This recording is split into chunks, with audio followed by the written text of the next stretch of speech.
आज वही नोहेरा शेख अपने घुटने टेक पड़ी हैं और 641 करोड़ का इन कंप्लेनेंट्स का इंक्रीमेंट्स का अमाउंट, एक का 5,000, किसी का 10 लाख, किसी का 5 करोड़, ये 50,000 करोड़ से ज्यादा का स्कैम था। अगर प्रॉपर इन्वेस्टिगेशन होता, सऊदी में बैठ के पैसा लगा रहा है तो पैसा हैदराबाद के अकाउंट में आ रहा है, तो ये मनी लॉन्ड्रिंग का केस होता है। ये आया कैसे? आज गरीब अपना पैसा मांग रहा है तो उससे डेटा पूछा जा रहा है, उससे डिटेल पूछी जा रही है, लेकिन कोई बात नहीं, वो भी क्लेम अमाउंट हमने SFIO जो हैदराबाद में स्थित है। लेकिन आपको अगर सच सबकी एक चीज बताऊं मैं कि 5 करोड़ रुपए इंडिया के अकाउंट में आप कैसे ट्रांसफर करा सकते हैं? ये मनी लॉन्ड्रिंग का केस होता है सीधे, क्योंकि इसमें बहुत सारी एजेंसी है। ईडी ने इनकी प्रॉपर्टी सीज की है, SFIO ने इनकी प्रॉपर्टी सीज की है, वो इन्वेस्टिगेट कर रही है मैटर। मुंबई से EOW ने पूरा इन्वेस्टिगेट किया है मैटर, एक एक इनकी प्रॉपर्टी डिक्टेट करके इनको अरेस्ट क्यों किया गया। ये सोचती थी पुलिस मेरा कुछ नहीं करेगी, हिंदुस्तान का कानून कुछ नहीं करेगा। आज हिंदुस्तान के कानून ने तुझे 2.5 साल जेल में बिठाया और एक सोची समझी साजिश कि इस एडवोकेट को मार दिया जाए और मारने के बाद ये केस क्लोज हो जाएगा, इन्वेस्टर्स कंप्लेन करने आगे नहीं आएंगे। कि जिन लोगों ने रजिस्टर कराया है या अपना क्लेम किया पैसों का, जो नहीं करा सके उनके लिए कोई रास्ता है? दोस्तों आइए बात करते हैं हीरा गोल्ड की। आपने देखा होगा और सुना भी होगा कि 2018 में हीरा गोल्ड की जो डायरेक्टर हैं नोहेरा शेख, उन पर एक FIR हुई थी और FIR के बाद में उनको 2.5 वर्षों तक जो है जेल में रहना पड़ा और ना जाने कितने करोड़ों का घोटाला जो सामने आया। और इस घोटाले को लेकर हम जो इस बात को नहीं कह रहे, बल्कि हिंदुस्तान की बहुत सारी एजेंसियां, चाहे ईडी हो या और बहुत सारी एजेंसियों ने इस घोटाले पर अपना जो है कदम बढ़ाए और यहाँ तक के नोहेरा शेख की जायदादों को भी जब्त किया गया। खासतौर से इस केस में जो करोड़ों का घोटाला हुआ, वो घोटाला जो था, वो पैसे जो थे, वो मेहनत की कमाई जो थी, वो आम लोगों की थी, वो ऐसे लोगों की थी जो कि कहीं किसी ने अपनी बहन बेटियों के लिए, रिश्ते के लिए, जहेज के लिए वो पैसे जमा किए थे, कहीं किसी ने उन पैसों को कर्ज लेकर वहाँ पर हीरा गोल्ड में वहाँ पर इन्वेस्टर के तौर पर उन्होंने अपने पैसे लगाए और ये बहुत मेहनत की कमाई थी। बहुत ही मेहनत मुशक्कत के बाद में उन्होंने ये पैसा कमाया था। आखिर में उन्हें अपने उन पैसों को गंवाना पड़ा और हीरा गोल्ड की जो मालकन है नोहेरा शेख ने जो एक बड़े घोटालों का अंजाम दिया और इस घोटाले को मंजर आम पर लाने वाले एडवोकेट आज हमारे साथ में है, जिन्होंने 2018 में नोहेरा शेख पे FIR दर्ज किया था, जिनका नाम है एडवोकेट शान इलाही, जिन्होंने 2018 में, फिर आपको बता दूं कि ये FIR दर्ज किया, जिसके बाद में ये घोटाला पूरा मंजर आम पर आया और इस पर बहुत तफसील के साथ में एडवोकेट शान इलाही ने इस केस को लड़ा, यहाँ से लेकर मुंबई से लेकर और सुप्रीम कोर्ट तक। और आज वही एडवोकेट शान इलाही हमारे साथ में है, जो नए नए और भी अपडेट क्या है, जिनके पैसे फंसे हुए, कैसे उनको पैसे मिल सकते हैं, किस तरह से उनको पैसे हासिल हो सकते हैं, जो उनकी मेहनत की कमाई थी वो किस तरह से हासिल हो सकती है। और बहुत बड़ी रकम नोहेरा शेख ने जो है वो जमा करवाई है सरकार के खाते में या सरकार के पास में। इसकी पूरी तफसील, पूरी जानकारी जो देंगे वो एडवोकेट इलाही। और मेरी नाज़रीन से, आप लोगों से दरखास्त है, गुजारिश है कि वो आखिर तक बने रहे। अगर आपका पैसा इसमें नहीं लगा हुआ है तो यकीनन आपके अजीजों का पैसा लगा होगा, आपके दोस्तों का पैसा लगा होगा और ये वीडियो, ये जानकारी, ये आज की जो खास बातचीत जो है उनके लिए बहुत ही मुफीद साबित हो सकती है। आइए हम बात करते हैं एडवोकेट शान इलाही से। एडवोकेट शान इलाही, आपका आमना सामना मीडिया में इस्तकबाल है। शुक्रिया शुक्रिया शुक्रिया। मैं ये जानना चाह रहा हूँ शान इलाही साहब कि ये पूरा मामला थोड़ा सा मुख्तसर अंदाज में शुरू से क्या रहा और अभी फिलहाल जो इसकी मौजूदा स्थिति क्या है? देखिए, 2018 में जब नोटबंदी हुई थी, GST कानून लागू हुआ था, उस वक्त एक हीरा गोल्ड जो स्कीम थी उसके बारे में चर्चा में आई। लोगों को पता चला कि भाई ये 1 लाख पे 3,000 का प्रॉफिट देती है, जिसे शरिया में मुसलमान इंटरेस्ट कहते हैं और इंटरेस्ट जो है मुसलमान नहीं खाता, उसे हराम करार दिया गया है। लेकिन कहीं ना कहीं नोहेरा शेख ये कहती थी कि जमीनी स्तर पे उनकी बहुत सारी कंपनियां हैं, जैसे हीरा गोल्ड, हीरा टेक्सटाइल, हीरा फूडेक्स, हीरा डेवलपर्स, हीरा वाटर, हीरा क्लोथ्स, ऐसी तमाम कंपनियों के नाम लिए। जब इन्वेस्टिगेशन किया गया तो जमीनी स्तर पे ऐसी कोई कंपनियां नहीं थी। हाल ही में हमारे पास एक केस आया, जब हमने उस केस की तफ्तीश की तो आप यकीन नहीं करेंगे 9,70,000 रुपए 2 दिन के अंदर अकाउंट में तुरंत इन्वेस्टर्स के ट्रांसफर हो गए।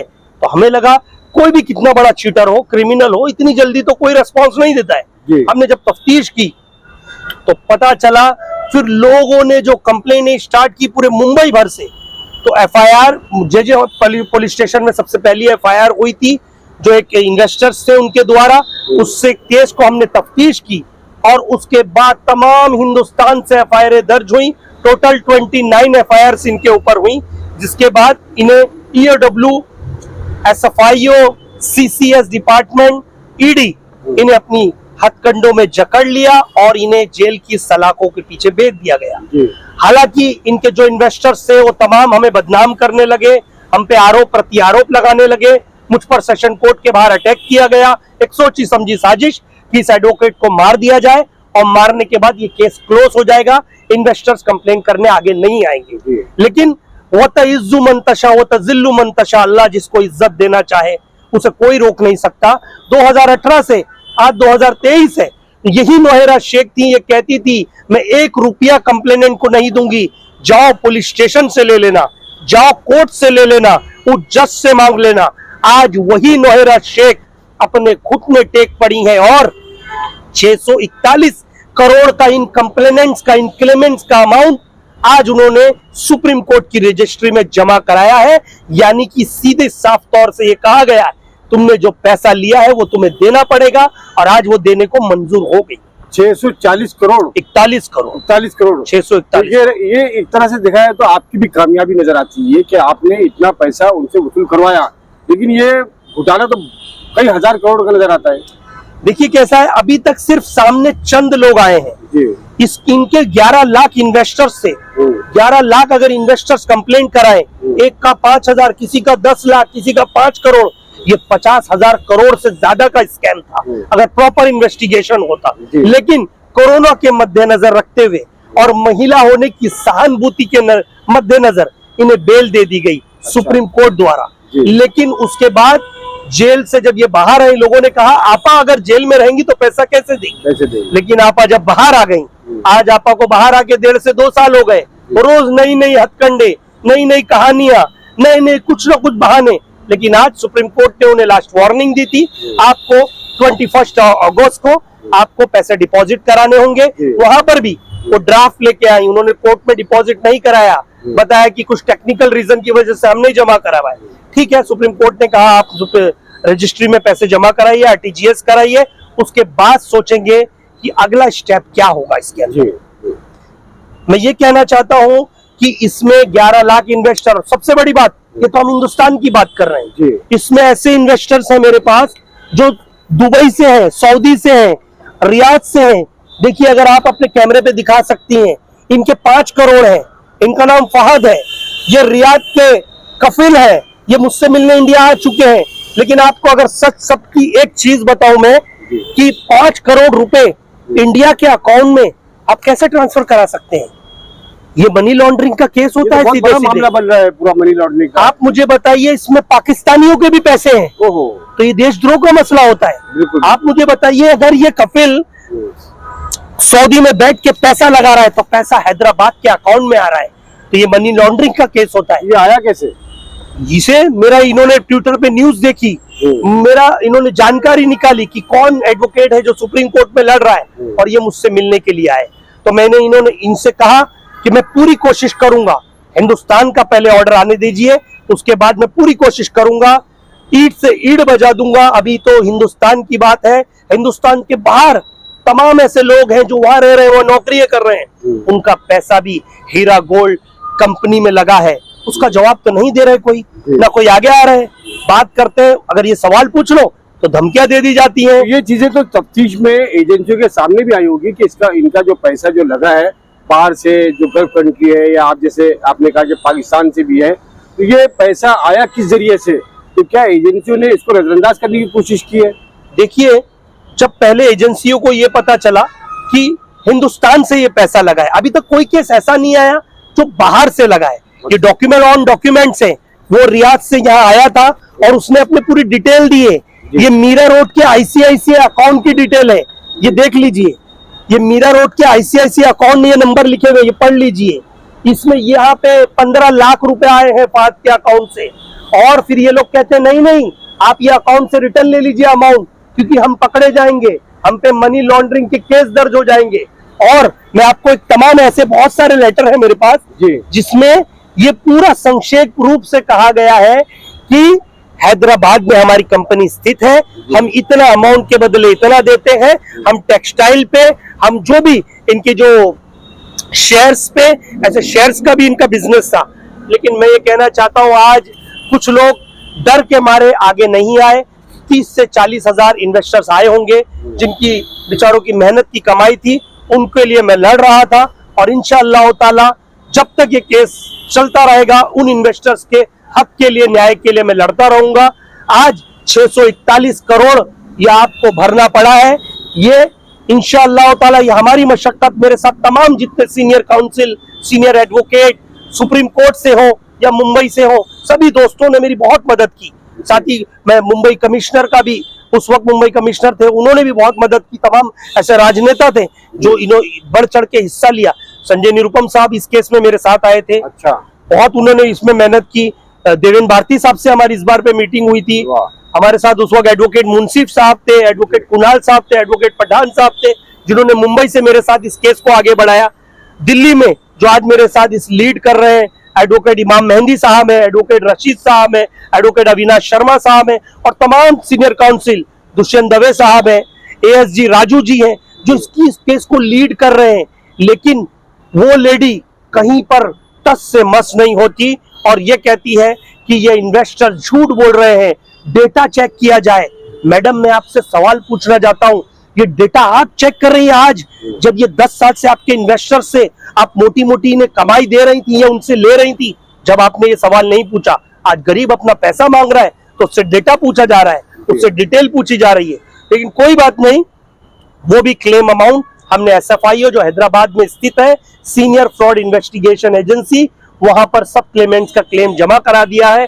और आने वाले वक्त में सुप्रीम कोर्ट, अब जो नेक्स्ट डेट है 4 सितंबर को, ये उसमें ये ऑर्डर डिक्टेट हो सकता है कि SFIO को कि जल्द से जल्द एक नोटिस डिक्लेयर किया जाए, पेपर में इशू किया जाए। उसके बाद इनका पैसा कैसे रिलीज किया जाएगा, इनके डॉक्यूमेंट वेरीफाइड होंगे, डेटा से मैच किए जाएंगे, इनके अकाउंट डिटेल चेक करके इनका जो प्रिंसिपल अमाउंट है वो इन्हें मिलना चाहिए। अब जो सवाल ये है सबसे बड़ा कि 641 करोड़ रुपए जो जमा हुए सुप्रीम कोर्ट की निगरानी में, अब जो आम इन्वेस्टर है जिनको मालूमात भी नहीं है, बहुत सारे जो है पढ़े लिखे भी नहीं है, उन तक ये बात कैसे पहुंचेगी और वो किस तरह से इसको हासिल कर सकेंगे, अपना जो पैसा है, जो मेहनत की कमाई, उसको कैसे हासिल करेंगे?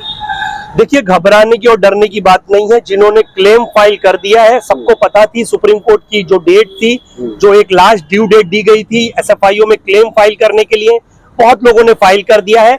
और जब भी इस पैसे देने की जो रिकवरी अमाउंट है जो स्टार्ट होगा, जिस तरह से प्रोसेस स्टार्ट होगा, उस बात हम आपको बीच बीच में आते जागरूक करते रहेंगे।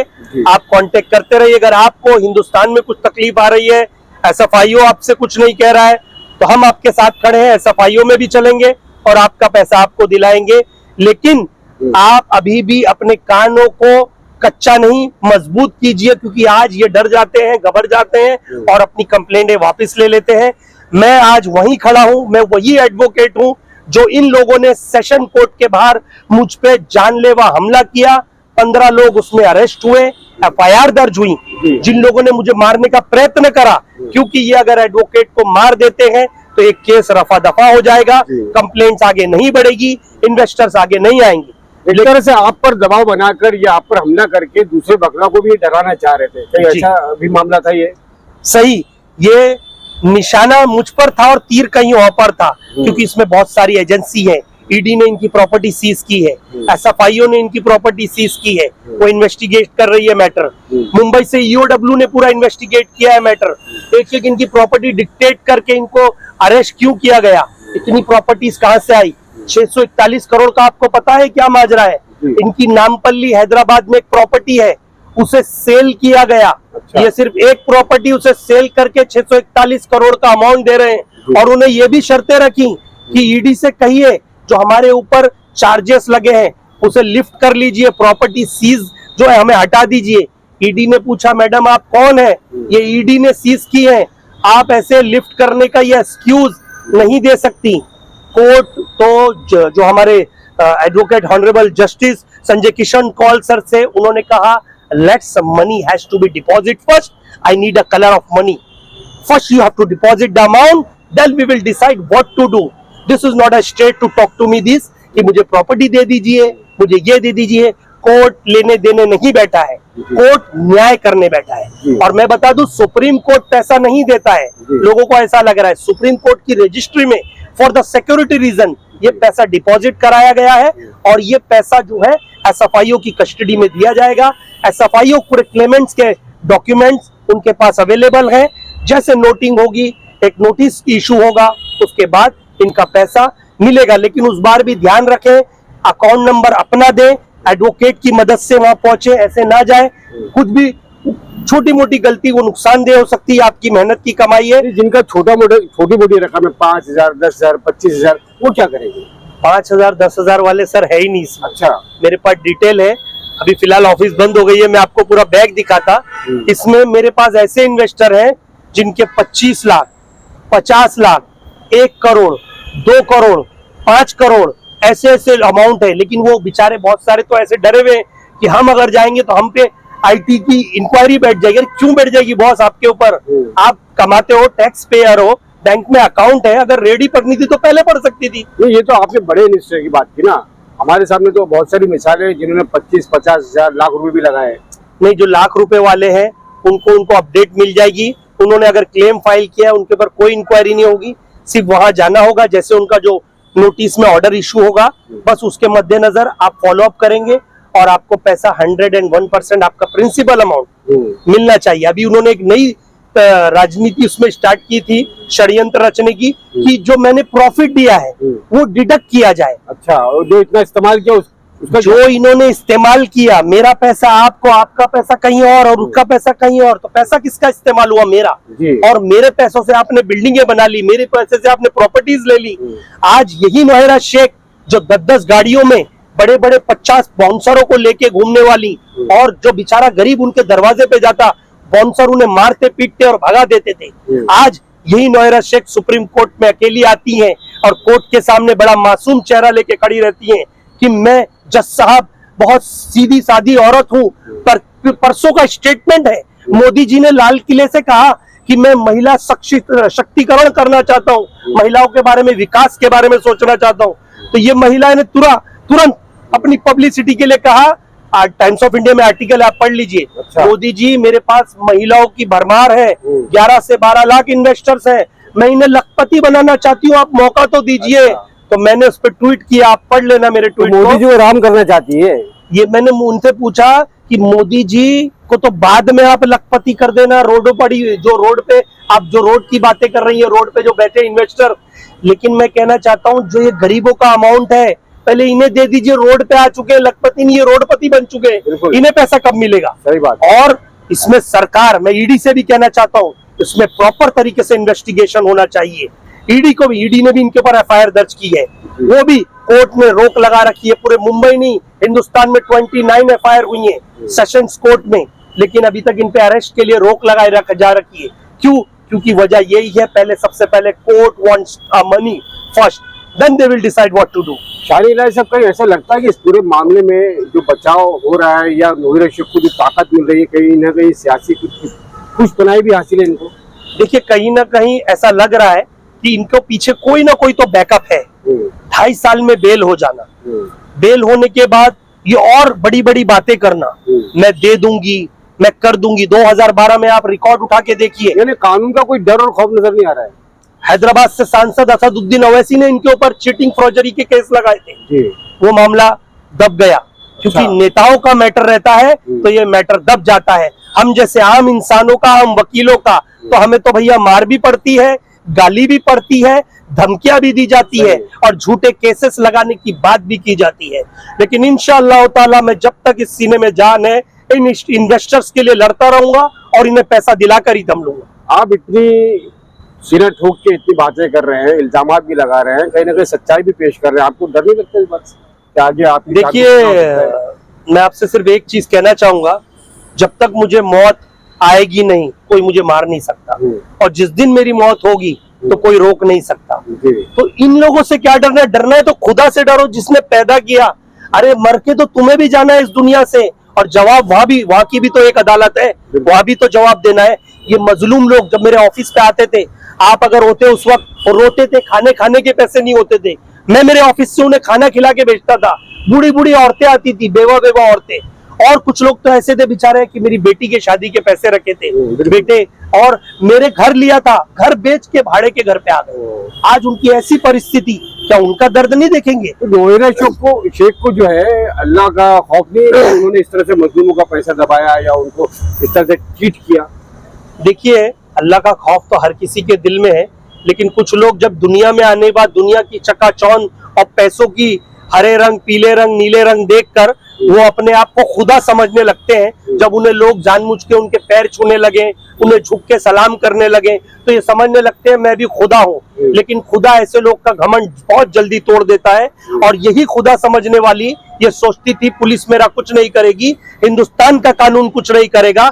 आज हिंदुस्तान के कानून ने तुझे 2.5 साल जेल में बिठाया, और हिंदुस्तान के कानून में ये ताकत है कि आज जो ये पाकिस्तान, आज जो ये सऊदी, दुबई, रियाद, कुवैत, जो ये पैसा आ रहा है, मनी लॉन्ड्रिंग का केस दर्ज होना चाहिए, जांच होनी चाहिए। और हिंदुस्तान के ऐसे लोग जो भेस कुछ और डाल के फिर रहे हैं और मुसलमानों को लूटने का काम कर रहे हैं, माइनॉरिटीज को बर्बाद करने का काम कर रहे हैं, ऐसे लोगों को भी इनके ऊपर इन्वेस्टिगेशन होनी चाहिए और इनके ऊपर भी कार्रवाई होनी चाहिए। अच्छा, आखिर में एक बात ये कि जिन लोगों ने रजिस्टर कराया है या अपना क्लेम किया पैसों का, जो नहीं करा सके उनके लिए कोई रास्ता है?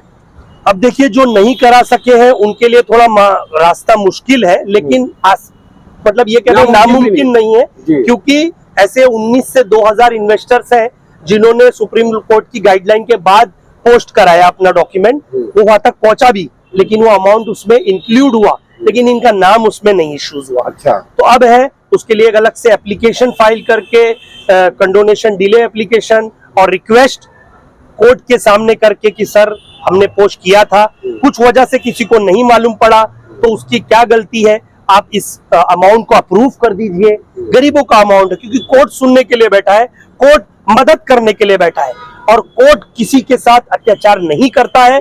ये लोगों ने जो गलत कहा था, ये कहा था कि सुप्रीम कोर्ट हमारा कुछ नहीं बिगाड़ सकती, इनके वीडियो देखिए, इनके स्टेटमेंट देखिए, कहा था कि पुलिस कुछ नहीं बिगाड़ सकती।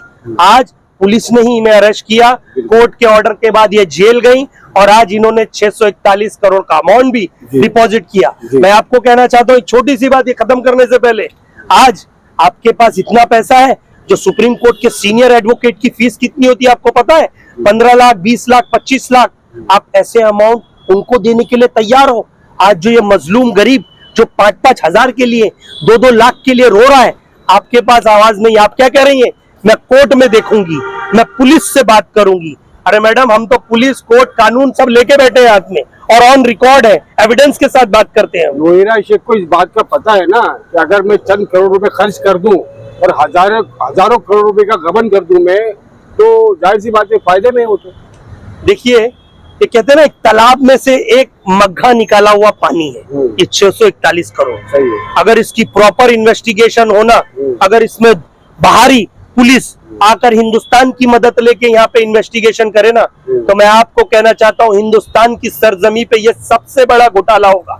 इसका कोई अमाउंट नहीं, 50,000 करोड़, जो एक नॉर्मल अमाउंट में बता रहा हूँ, मैं आपको एक अल्फाजों में मैं ये कैलकुलेट नहीं कर सकता हूँ, लेकिन जिस तरह से अमाउंट है इन्वेस्टर्स के, उस अरबी ने मुझसे एक चीज कही कि शान भाई, ये तो मैं एक अकेला हूँ, अगर हमारी मदद के लिए उतरे तो ऐसे 5 करोड़ वाले वहां पे 50,000 हो।